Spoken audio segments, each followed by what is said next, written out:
음료의 길로 치우치지 말라, 음료의 길로 치우치지 말라라는 말씀으로 하나님 말씀 증거하도록 하겠습니다. 우리가 지금 잠언을 쭉 이어서 오고 있는데 이 7장 전체의 말씀이요, 우리가 간음에 대한, 특히 간음에 대한 부분을 항상 음녀와 대조적으로 보여서 설명을 하고 있습니다. 그래서 간음과 음녀에 대해서 조심해야 됨을 지금 세 번째 말하고 있는 말씀이거든요. 그러니까 세 번이나 말을 한다는 것은 굉장히 강조하고 있다라는 거예요.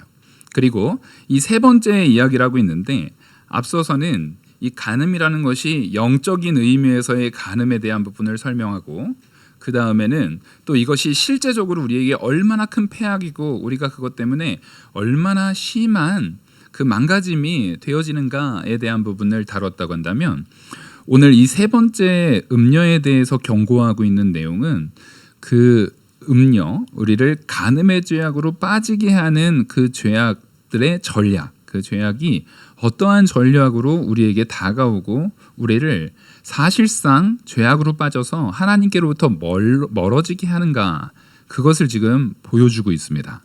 그래서 오늘 먼저 말씀을 보시면 1절입니다. 7장 1절. 내 아들아, 내 말을 지키며 내 계명을 간직하라. 지금 여기서부터 우리는, 제가 항상 잠언에서 이 말씀이 딱 나올 때마다 뭐라고 했죠? 이거 하나님께서 하나님이 명령하신 말씀대로 제발 잘 지켜라. 이 말을 떠나면 분명히 망하게 된다. 그것을 말하는 시작이에요. 그래서 이 뒤에 말이 항상 따라오는 말이 있습니다. 그것이 바로 4절까지의 말씀인데, 내 계명을 지켜 살며 내 법을 내 눈동자처럼 지키라. 이것을 내 손가락에 매며 이것을 내 마음판에 새기라. 지혜에게 너는 내 누이라 하며 명철에게 너는 내 친족이라 하라. 그리하면 이것이 너를 지켜서 음녀에게 말로 호리는 이방 여인에게 빠지지 않게 하리라. 자, 우리가 하나님께서 말씀을 통해서 우리에게 얘기해 주실 때 언제나 결론을 딱 선언해 주시는 참 그 말씀의 형태를 항상 취하십니다. 성경은요, 사람을 복잡하게 해가지고 이해가 안 되는 것이 아니라 우리가 영적인 상태가 분명하지 않은 상태에서 성경을 보니까 성경이 애매모호한 것 같아요. 그리고 우리가 스스로 생각하기를 내가 원하는 답을 항상 정해놓거든요. 나는 이걸 듣고 싶은 거예요. 이 답을 듣고 싶은 거예요. 그걸 정해놓으니까 이 말씀이 꼭 이건가? 그렇지 않은 부분을 자꾸만 찾으려고 해요. 하지만 성경은 언제나 우리에게 분명하고 단호하게 말합니다. 옳은 것은 옳은 것이고 아닌 것은 아닌 거예요. 옳다 아니라 하라라고 말하는 말씀이 바로 이 성경의 근본이고 기본입니다. 그러면 옳은 것은 무엇인가? 하나님의 명령은 옳은 겁니다. 그런 것, 아닌 것은 무엇인가? 그것은 하나님의 말씀에서 떠난 것, 하나님이 아니라 하는 것은 아닌 겁니다. 이것은 고민할 여지가 없어요. 물론 그 안에서 내가 행함에 있어서 사랑의 전제를 두어야 됩니다. 언제나 사랑을 두다 보니까 그 사랑으로 다른 사람에게는 좀 더 관대한 관용을 보이고, 그러다 보니까 이것이 품어야지, 그런 부분 또 용서도 해줘야지라고 하는 것을 자꾸 나 자신이 이 말씀에 대해서 분명히 하지 않아도 되는 면죄부인 것처럼, 내가 분명히 단호하게 하지 않아도 되는 그런 나의 모든 죄에 대한 부분을 충분히 하나님께서도 용납해 주실 거야 라는 식으로 잘못 해석하고 있다는 거죠. 하나님께서는 자기의 유익을 구하지 말고 남의 유익을 구하라고 할 때는 이것이 무슨 말씀과 짝이 되는 거냐면, 내 유익을 구하지 않고 남의 유익을 구한다라고 할 때 남을 판단하지 않는 의미에서를 얘기하는 겁니다. 남을 내 기준을 가지고 판단하지 않고 오히려 그 사람이 잘못한 부분이 있을 때 덮어줌을 통해서 그 사람의 유익을 구하는 거예요. 그러니까 그것은 나 자신에게는 그것을 적용하는 게 아니에요. 내가 죄악된 부분에 있을 때는요, 자기 자신에게 되는 잣대는 철저해야 합니다. 자기 자신에게 되는 잣대는 철저하지 않은데 남의 유익을 구할 수 없어요. 내가 나 자신에게 굉장히 관대합니다. 나 자신만 위하고 나 자신의 유익이 가장 우선인 사람이 다른 사람을 섬기기가 쉽습니까? 어렵습니까? 이건 거의 불가능에 가깝습니다. 그러니까 남의 유익을 구한다라고 말할 때는 자기 자신에게는 굉장히 냉철하고 분명한 잣대를 세워야 된다라는 것이 거의 따라오는 말이에요. 이건 분명히 짝으로 따라다니는 말입니다. 그래서 하나님께서는 우리한테 남을 판단하지 말라는 말씀도 하시지만 자신의 유익이 아니라 남의 유익을 구하라 라고 말하면서 언제나 누가 그것의 모범이 되냐면 예수 그리스도가 그 모범이 됩니다. 예수님은 자신의 유익을 구하지 않고 철저하게 우리를 위해서 사시죠. 근데 지금 이 음녀를 말하기 전에 이 부분을 말하는 이유는 뭐냐면 잠언의 원리가 그래요. 지금 이후로 이 음녀, 세 번째 음녀에 대한 경고를 얘기하는데 세 번째 음녀에 대한 경고의 주된 내용은 이들이 하는 전략이거든요. 이들이 어떠한 젊은 남자를 호리고 말로 깨워가지고 망가지게 하는 과정들을 하나하나 설명하면서 이들의 전략이 어떤가, 이들이 어떻게 행동하고 어떻게 그들을 망가지게 하는가를 지금 설명해주고 있는 겁니다. 근데 그 내용들을 자세히 보면은요, 남을 위한 마음이 없어요. 남에 대한 유익, 다른 이에 대한 유익을 구하는 마음이 없어요. 그러니까 다른 이에 대한 유익을 구하는 마음이 없다는 얘기는 그 다른 이를, 이웃을 뭐 하지 않는 겁니까? 사랑하지 않는 거죠. 그러면 이웃에 대한 사랑이 없다는 것은 곧 하나님을 사랑함이 없다는 증거입니다. 하나님께서는 우리에게 말씀하시기를 내가 하나님을 사랑하는가 사랑하지 않는가에 대한 부분은 철저하게 네가 이웃을 사랑하는지를 보고서 네가 이웃을 사랑한다면 하나님의 말씀의 명령대로 온전히 순종한 것이기 때문에 나를 사랑하여서 이웃도 사랑하게 된 것이다라고 받아들이시겠다는 거예요. 그러니까 여러분들이 저는 하나님을 사랑해요 라고 말하면서 실제 내 삶으로 이웃을 사랑하는 모습이 혹은 내 형제를 사랑하는 모습이 내 부모를 사랑하는 모습이 온전히 드러나지 않으면 거짓말하는 겁니다. 그런 건 존재하지 않아요. 그래서 하나님께서는 이렇게 말씀하시죠. 하나님 사랑과 이웃 사랑을 얘기하면서 눈에 보이는 형제도 사랑하지 않으면서 눈에 보이지 않는 하나님을 사랑한다라는 것이 거짓말임을 분명하게 증거하십니다. 우리가 내가 남을 열심히 섬기고 내가 낮은 자리에서 다른 사람의 유익을 위해서 온 힘을 다해야 되는 것이 사실 그것이 곧 내가 하나님을 사랑한다라는 증거이기 때문에 그렇습니다. 그래서 이 말씀의 근거에서 이 성경은 앞서부터 네가 하나님께서 사랑하는 아들에게 말하고자 하는 그 말씀, 지금 4절까지 읽었던 그 말씀들을 잘 깨닫고 지키고 준행하면서 너는 삶 속에서 지혜가 너의 누이인 것처럼 가깝게 지내고 명철이라는 것은 지혜가 있어도 그 지혜에 대한 부분을 활용하는 면, 무엇을 딱 바라봤을 때 판단하고 그 부분이 이것은 이렇게 해야 하나님 뜻에 오라, 이것은 이렇게 했을 때 하나님이 가장 기뻐하시는 거야 라는 순간적 판단이 있잖아요. 그게 명철이거든요. 그 명철을 친족같이, 그러니까 항상 가까이 하는, 내 수족과 가까이 하는 자와 같이 지혜와 명철을 우리는 추구해 나가야 된다는 겁니다. 요것만 추구하면, 이 지혜와 명철이 바로 요것만 잘 추구해 나가면 뭐에 빠지지 않아요?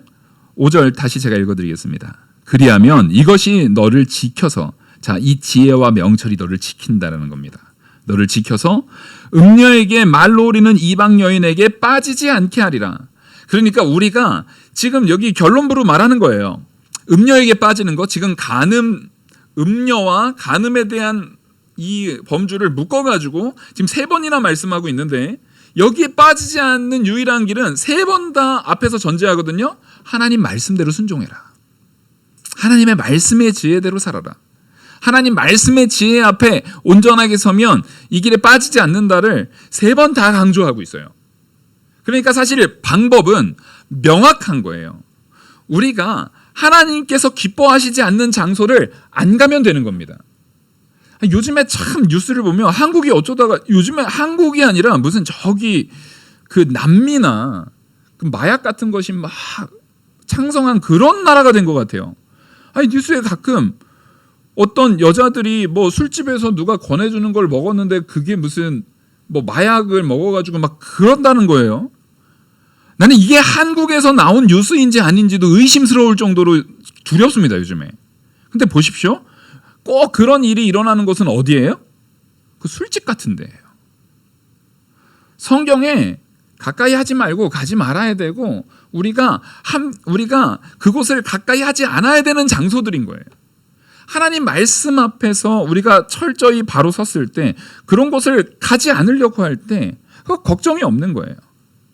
사실상 우리가 말씀만 지켜도 그런 위험 가운데서 대부분은 안전합니다. 그 묻지마 폭행 이런 것들이 일어납니다. 근데 묻지마 폭행이 일어나는 내용들을 보면 보통 대부분은 다 어디입니까? 이제 향락가예요. 사람들이 술 취해 있었고 서로 술 취해서 막 서로 정신이 없는 상태에서 그런 일들이 일어난다거나 혹은 술 취한 사람들이 그런 피해를 당하게 되는 경우가 훨씬 많습니다. 훨씬 많은 정도가 아니라 거의 대부분이에요.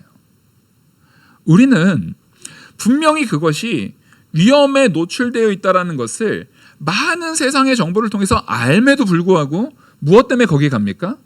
나의 쾌락을 위해서 갑니다. 나 자신을 위해서 그곳에 발을 들이고 그것과 가까이 합니다. 그러다 보니까 망가지는 거예요. 그러다 보니까 무너지는 거예요.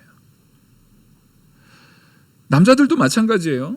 회사에서 내가 뭐 접대를 하다 보면 뭐 하다 보면 어쩔 수 없이 술을 마시고 뭐 막 그런데요. 여러분 정말 각오를 가지고 하나님 앞에 온전히 서겠다라는 각오를 가지고 직장 생활을 하면은요. 내가 좀 손해를 보더라도 충분히 피할 수 있는 길입니다. 아니 그러면 모든 직장 다니는 우리 성도 가운데 직장 안 다니는 남자 집사님들이나 성도님이 누가 계세요? 그럼 다 그렇게 삽니까? 아니에요. 다 그렇게 살지 않아요. 더 많은 성도들은 그렇게 살지 않습니다. 이것은 타협의 여지가 있는 것이 아니라 목사님이 세상을 잘 몰라서 사회생활을 잘 몰라서 그런다고 하는데 저도 잠깐이고 짧지만은 직장생활 하다가 그만두고 나중에 30 넘어서 목회를 했거든요. 그때 술을 권하는 자리 많이 있었습니다. 근데 안 먹겠다고 했어요. 조금 몇 번 불편합니다. 아니 그 정도 불편함도 각오 안 합니까 그러면? 하나님 말씀 순종한다라고 말하는데 하나님께서 내게 주신 은혜가 있는데 그 정도 불편함도 각오를 안 합니까? 그 정도의 어려움도 각오를 안 합니까? 더 큰 어려움과 더 큰 불편이라도 우리가 충분히 각오해야 될진데 그런 건 마땅히 각오해야 되는 겁니다. 그때에 하나님께서 생각지도 못한 은혜로 주실 줄 제발 믿고 행하시기 바랍니다. 그래야 우리가 사는 거예요. 우리의 믿음은요. 행함을 통해서 꽃이 피는 거예요. 내가 마음으로는 그런 마음이 있지만 현실은 어렵다? 아니요. 그럼 꽃을 못 피우고 있는 거예요.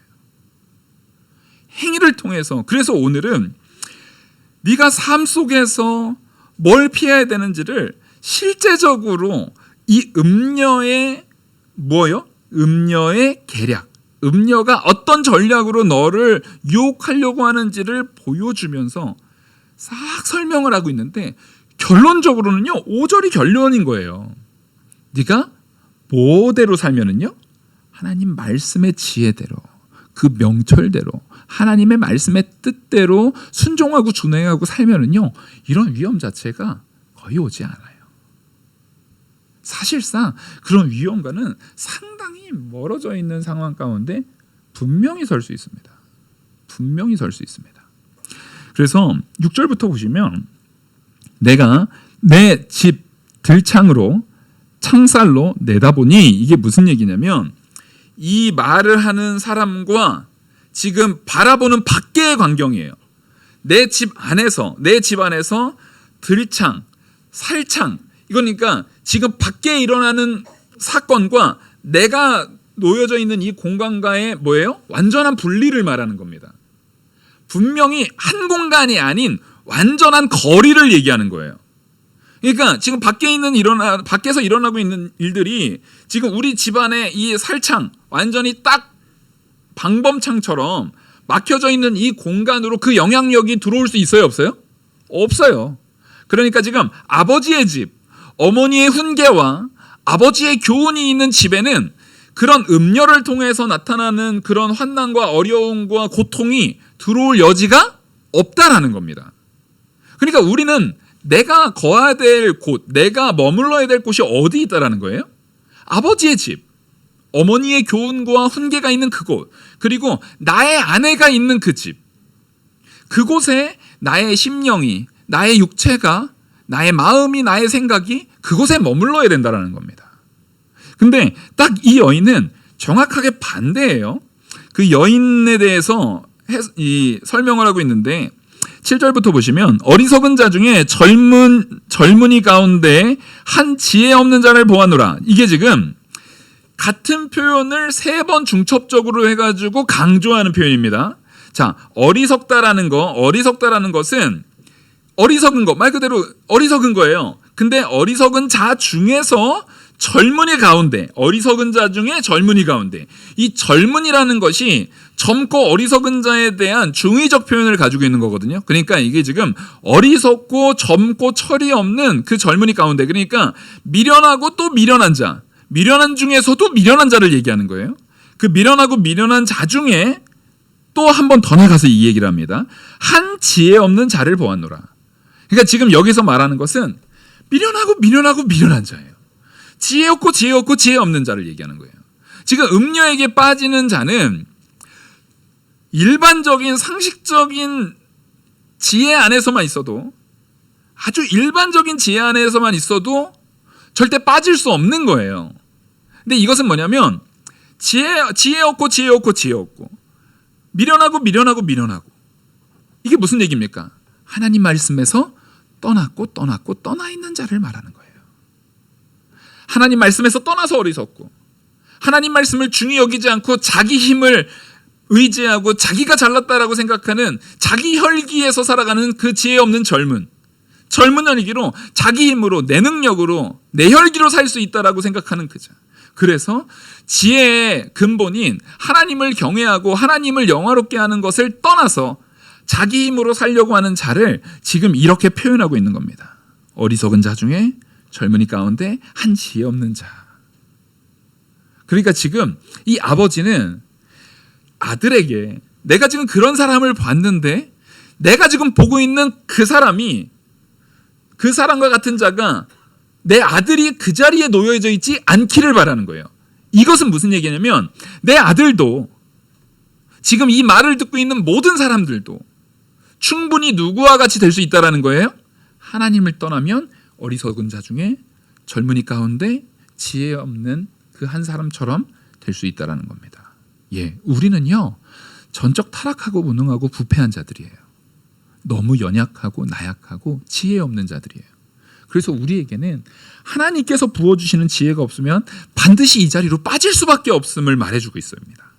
그러면서 그 사람이 어떠한 모습으로 가냐면, 일단 중요한 게 이거예요. 그 사람이 어리석지도 않고 젊은이 가운데 지혜 없는 자가 아니었으면 분명히 그 창살 안에, 그 들창 안에 자기의 아버지의 교훈이 있고 어머니의 훈계가 있고 자기 아내의 그런 현숙한 아내가 있는 그 공간에 있을 텐데, 이 사람이 어떤 사람이에요? 어리석고 젊은이 가운데 지혜가 없는 한 사람이에요. 그러니까 8절, 그가 거리를 지나, 바로 거리를 나갑니다. 거리를 나가는데 그냥 우리가 일반적으로 밖에 나가지 말라는 의미가 아니에요. 거리를 지나서 결국 가는 것이 음녀의 골목 모퉁이로 가까이하여 그의 집 쪽으로 가는데, 자, 일단 기본적으로 골목 모퉁이, 음녀들이 주로 있는 골목 모퉁이로 가는 겁니다. 골목 모퉁이로 가는 게 이게 건전한 공간이 아님을 지금 보여주고 있는 거예요. 뿐만 아니라 또 때가 중요합니다. 어느 때갑니까? 저물 때, 황혼 때, 깊은 밤 흑암 중에. 자, 저물 때, 황혼 때, 깊은 밤 흑암 중에는요, 길을 나가야 돼요? 집에 있어야 돼요? 집에 있어야 돼요. 제가 새벽에 차량 운행을 다니다 보면은 참 안타까운 게, 아니 그 4시 한 4시 경에 한 4시 10분, 4시 15분 이 시간대쯤에 왜 이렇게 젊은 애들이 그 시간까지도 술이 취해 있어가지고 길을 돌아다녀요. 남자애 여자애들이 꼭 그렇게 길을 돌아다녀요. 안타까워서 어찌 할 수가 없어요. 네? 너무 안타까워요, 그런 상황들이. 그 시간에는요, 그 젊은이들이 그 길거리에서 그러고 있으면 안 돼요. 그리고 왜 또 그렇게 여자애 한 명이고 남자애는 한 서너 명 같이 있어요? 왜 그러는지 모르겠어요. 아니, 이거는 참 악한, 그 시간과 장소에, 내가 있어야 될 시간과 내가 있어야 될 장소에 있지 않은 것 자체가 얼마나 악한 것인지를 우리가 스스로가 깨달아 알아야 됩니다. 여러분, 지금 주일입니다. 주일날은 우리가 어디 있어야 되는 거예요? 예배 자리에 있어야 되는 거예요. 그 새벽 시간에는 집에 있어야 되는 거예요. 하나님께서 내게 허락하신 그런 질서들이 있어요. 우리는 그 질서 안에 있을 때 안전한 겁니다. 영적으로나 육적으로나 우리는 그 질서 안에 있어야 되는 거예요. 그래서 그 질서를 지키지 않을 때, 바로 이 해 저물 때, 황혼 때, 깊은 밤중에, 이렇게 그 밤중에 이 사람이 길 모퉁이로 가서 어디로 갑니까? 10절. 그때 기생의 옷을 입은 간교한 여인이 그를 맞으니. 자, 그래서 이 사람이, 이 미련한 자가 그 동네 그 시간대에 그 모퉁이 가면 이 간교한 여인들이 있다라는 것을 모르고 가는 거예요? 알고 가는 거예요? 알고 가는 거예요. 지금 이것은 다른 이의 유익을 위해서 가는 겁니까? 내 쾌락만을 위해서 가는 겁니까? 내 쾌락만을 위해서 가는 거예요. 이것을 통해서 자기 아버지의 어머니가 마음에 고통스럽고 괴로울 것을 전혀 고려하지 않고, 아내가 있다면 자기 아내에 대해서 전혀 고려하지 않는, 자기 자녀들에 대해서도 전혀 고려하지 않는, 오직 누구만 사랑하는 거예요? 자기 자신만 생각하는 거예요. 자기 자신만 사랑하는 거예요. 이것이 바로 내가 전적으로 하나님을 미워하고 있다는 것을 그대로 드러내고 있는 거예요. 그래서 그렇게 나아갈 때 여인은, 이 악한 여인, 이 음녀는요, 그거를 놓치지 않습니다. 그 사람이 기대하는 바를 그대로 거기에서 보이죠.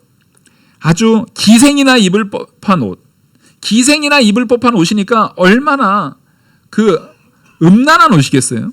그 기생이나 입을 법한 옷을 입고 간교한 여인이 그를 맞아서, 11절, 이 여인은 떠들며 완악하며 그의 발이 집에 머물지 아니하여. 아까 그것과 반대죠. 지금 분명히 안전한 곳, 집 안 안전한 곳은 아버지의 교훈, 아버지의 훈계와 어머니의 교훈이 있고, 자기 아내, 가정을 지키고 자녀를 지키기 위해서 집에 머무는 아내가 있는 곳과, 지금 이것은 완전히 대조적으로 말하고 있는 거예요. 아니, 이 여자도 가정이 있는 여자입니다. 지금 뒤에 보면 나와요. 가정이 있는 여자인데 그 시간에, 그 새벽에, 그 깜깜한 흑암 중에 왜 기생이나 입을 법한 옷을 입고 길목 모퉁이에 왜 나와 있습니까? 이 사람도 지금, 이 음녀도 다른 일을 위하는 것이 아니라 오직 자기의 쾌락만을 위해서, 자기의 유익만을 위해서 열심히 지금 악을 행하고 있는 거예요. 꼭 누구처럼요? 마귀가요, 열심히 일하는 것처럼요. 여러분, 마귀는 열심히 일합니다. 어떻게든 우리를 걸려 넘어지게 하려고요, 마귀는 열심히 일합니다. 그러면 우리는 거기에서 도망갈, 거기 자리를 피할 마음의 준비를 항상 가지고, 언제나 내가 그런 자리에 놓여져 있지 않겠다, 내가 그런 길에 서지 않겠다, 내가 그런 위치에 있지 않겠다, 그런 시간에는 돌아다니지 않는 게 아주 중요한 거예요. 그런 시간에는 위험을 피하는 것이 아주 중요한 거예요. 그때 이 여인이 그렇게 딱 집에 있는 현숙한 아내와 정반대되는 행동을 하고 보여줄 때, 이 여인이 이렇게 말합니다. 12절, 어떤 때에는 거리, 어떤 때에는 광장 또는 모퉁이마다 서서 사람을 기다리는지라. 그러니까 사람을 기다린다는 것이 어느 특정한 한 명을 기다리는 것이 아니라 누구든 상관없다는 거예요. 자기 쾌락을 위해서는 누구든 상관없어요. 지금 기대를 가지고 있는, 죄악된 기대를 가지고 오고 있는 모든 사람들, 그 사람들은 언제나 죄악의, 이 음료를 통해서 죄악에 빠질 위험성이 언제나 있다라는 거예요. 왜냐면 이 여인은 누구든 상관없거든요. 여러분, 누구든 상관없다는 얘기는요, 우리도 바로 하지 않으면, 하나님의 보호 아래 있지 않으면 언제든지 여기에 넘어갈 수 있다라는 것을 조심하셔야 됩니다. 교회 안에서, 신앙생활 안에서 서로 사랑하고 섬기고 하는 부분 굉장히 중요합니다. 근데요, 우리는 신앙생활 가운데 언제나 원칙을 지켜야 돼요. 특별히 이 바울이 디모데에게 말할 때에 젊은 여인에 대해서는 너 누이처럼 대하고, 늙은 여인에 대해서는 어머니처럼 대하고, 이게 무슨 얘기입니까? 언제나 성적으로 순결하게 대하라는 겁니다. 이건 굉장히 중요한 덕목입니다. 교회 안에서도 교회인데요, 교회는 안전한 곳인데요. 아니요, 교회가 문제가 아니라 우리 마음의 상태가 문제인 거예요. 세상 사람들이 뭘 가지고 많이 욕합니까? 목회자들이 그렇게 간음죄에 빠지고, 또 교회의 중직자들이 간음죄에 빠지고, 성가대에서 열심히 봉사하던 안수 집사님이 여자 청년하고 간음죄에 빠져가지고 가정을 버리는 일이 너무나 비일비재한 거예요. 목회자들이 여자 집사님들이나 여자 청년들하고 그런 간음죄에 빠지는 일들이 왜 그렇게 많습니까? 그 교만해서 그래요. 자기가 사랑을 하는 것은, 자기가 사람들에게 섬기고 베푸는 일은 나는 믿음이 좋기 때문에 괜찮아, 나는 안전해, 나는 안전한 사람이야 라고 교만하기 때문에 그래요.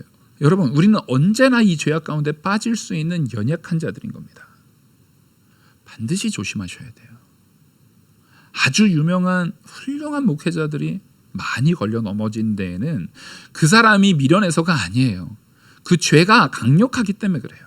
그래서 우리는 죄 앞에 내가 얼마나 무능한 존재인지를 분명히 깨달아 알아야 합니다. 분명히 깨달아 알아야 합니다. 그리고 항상 하나님의 도움, 하나님의 지혜가 나를 주장하고 하나님의 역사가 나를 주장하기를 항상 간절히 구하고 매일같이 매 순간마다 그것을 붙들고 기도해야 되는 것입니다. 그리고 여기서 보시면 이들의 이 호리는 말과 이것이 결코 가볍지 않아요. 굉장히 강력합니다. 그래서 뭐라고 말하냐면 13절, 그 여인이 그를 붙잡고 그에게 입맞추며 부끄러움을 모르는 얼굴로 그에게 말하되, 너무나도 뻔뻔하게, 전혀 부끄러움, 이게 너무나 당연한 것처럼, 일반적으로 너무나 당연한 것처럼 우리에게 다가온다라는 거예요. 입맞추고 너무나 집에서 내 아내에게 받아야 되는, 아내와의 관계 속에서 자연스럽게 받아들여지는 것처럼 행동한다라는 거예요. 여러분, 이게 두려운 거예요. 그러면서 하는 말이 이렇습니다. 내가 화목제를 드려 서원한 것을 오늘 갚았노라. 내가 지금 화목제를 드려서, 화목제는 서로 교제의 화목제물로 드려지는 그런 거룩한 내용을 들어서 정말 내가 이 모든 화목제에 대한 기쁨 가운데 너와 교제하는 이 시간, 이 사랑을 나누는 이것이야말로 이것의 종지부고 이것의 참된 가치다라는 식으로 말도 안 되는 궤변을 늘어놓지만 굉장히 거룩한 것처럼, 정말 사랑이 넘치는 것처럼 그렇게 다가오는 겁니다. 여러분, 참 안타까운 게 목회자와 젊은 여자 성도들과의 이런 연분이, 죄악들이 왜 그렇게 많이 나옵니까? 그게 특별히 여자 성도들이 목회자에 대한 신뢰가 있어요. 이게 사람이요, 항상 앞에 서가지고 말씀을 전하잖아요.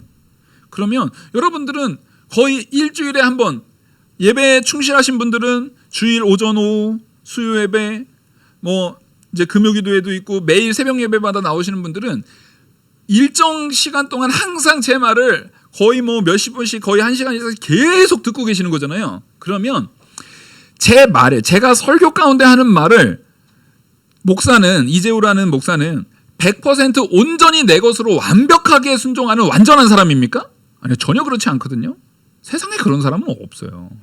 어떤 누구도 그런 사람은 없어요. 그럼에도 불구하고요, 계속 듣다 보면 우리 목사님은 왠지 그런 사람일 것처럼 비춰집니다. 물론 저는 제가 설교한 내용을 온전히 그대로 순종하려고 정말 매일같이 아주 치열하게 살아가야 됩니다. 그것이 거의 100%에 가까워지게 하려고 매일같이 힘쓸 겁니다. 그러니까 삶으로도 우리 목사님은 그걸 위해서 헌신하는 모습이 보여요, 안 보여요? 아니, 당연히 그렇게 살려고 애를 써야 되니까 그게 보여야 되죠. 그게 안 보이는 목회자면 그 목회자가 거룩하지 않고 그 목회자가 자격이 없는 거고요. 그게 모습이 보일 거란 말이에요. 그러면 말씀도 그렇게 해서 안 그래도 신뢰가 있는데 행동도 보니까 우리 목사님은 참 그렇게 살려고 노력하는 모습이 보여요. 애쓰는 모습이 보여요. 그러면 신뢰가 커져요, 안 커져요? 신뢰가 커져요. 그러다 보면은요, 그 목회자가 밭으로 매주를 쓴다고 해도 어느 순간 믿는 순간이 와버립니다. 그러니까 그 이단의 교주들이 그렇게 여인들에 대해서 함부로 아주 음란한 율락을 막 강요하고 요구를 하는데 여인들이 그냥 넘어가는 거예요. 그거 세뇌예요. 그것을 그루밍 성폭력이라고 합니다. 조금씩 이 사람을 조금씩 거기다가 젖어들게 만들어버리는 거예요.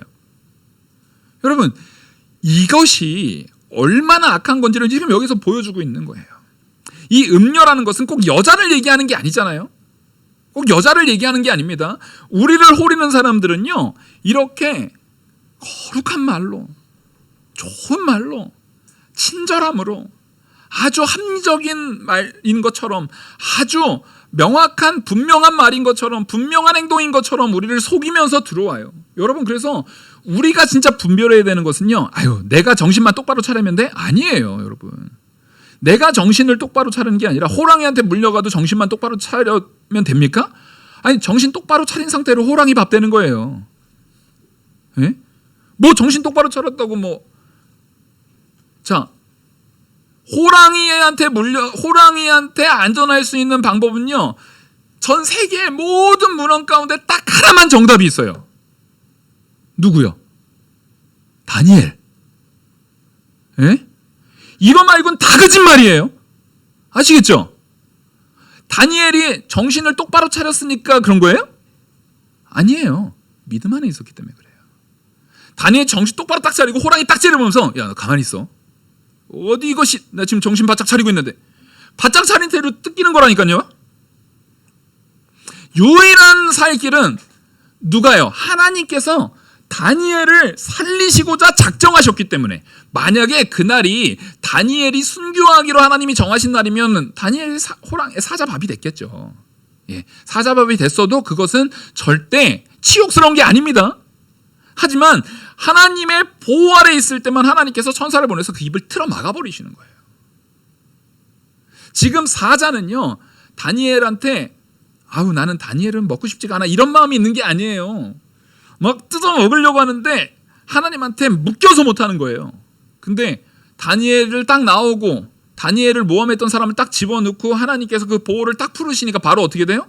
뼈까지 씹어먹었대요.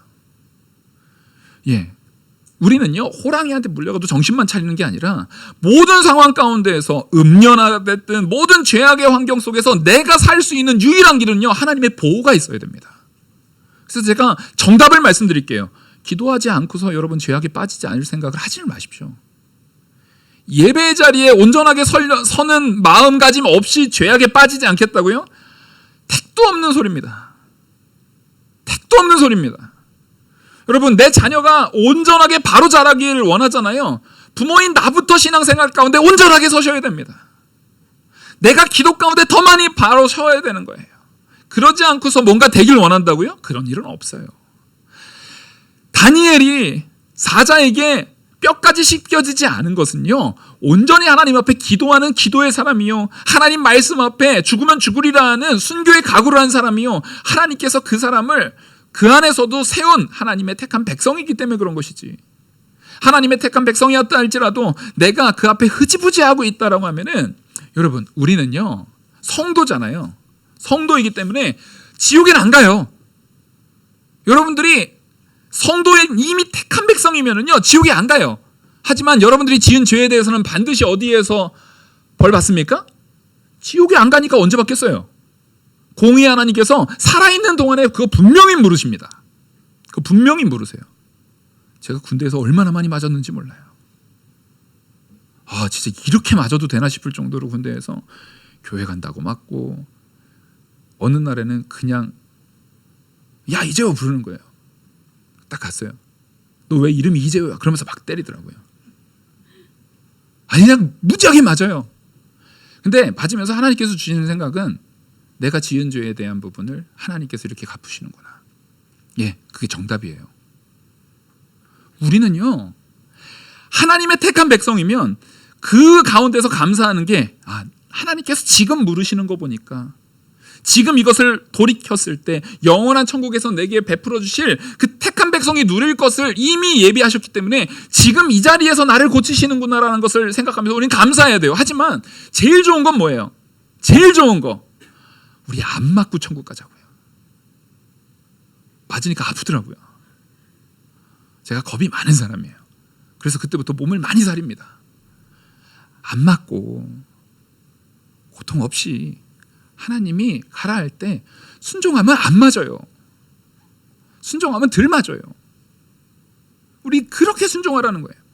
근데 우리를 이 유혹하려는 자들은 거기에서 우리를 막 유혹하려고 하거든요. 온갖 술수를 써요. 이들이 찾아와서 아주 자연스럽게 할 뿐만 아니라, 이제 이러므로 내가 너를 맞으려고 나와 내 얼굴을 찾았다가 너를 만났도다. 내가 너 기다렸다. 반가운 사람인 것처럼, 내가 너를 기다린 것처럼, 우리가 만난 것은 운명인 것처럼. 그거는 부인한테만, 자기 남편하고 자기 아내한테만 하면 돼요. 만나는 사람마다 운명이면 큰일 나는 거예요. 자꾸만 요즘에 그런 게 문제인 거예요. 이젠 떨림이 없대요. 아, 이제는 떨림이 없어. 사랑이 식었나 봐. 아니에요. 맨날 떨리면 그 정신병이라니까요. 그 맨날 떨리면 큰일 나는 거예요. 그 정신병이에요. 그 병원 가셔야 되는 거예요. 약 처방 받으셔야 돼요. 오히려 사랑이라는 것은 책임이 따르는 겁니다. 하나님께서 우리를 사랑하시는 모습이, 막 하나님이 막 얼굴이 홍조가 돼가지고, 그리스도가 얼굴이 홍조가 돼가지고 나는 너만 보면 떨려 막 이러면서 사랑하세요? 아니에요. 우리를 향한 책임, 우리를 구원하시기 위한 십자가에 못 박혀 죽으시는 책임의 모습이 온전한 사랑임을 보여주셨잖아요. 그럼 우리는 어떻게 됩니까? 우리도 마찬가지입니다.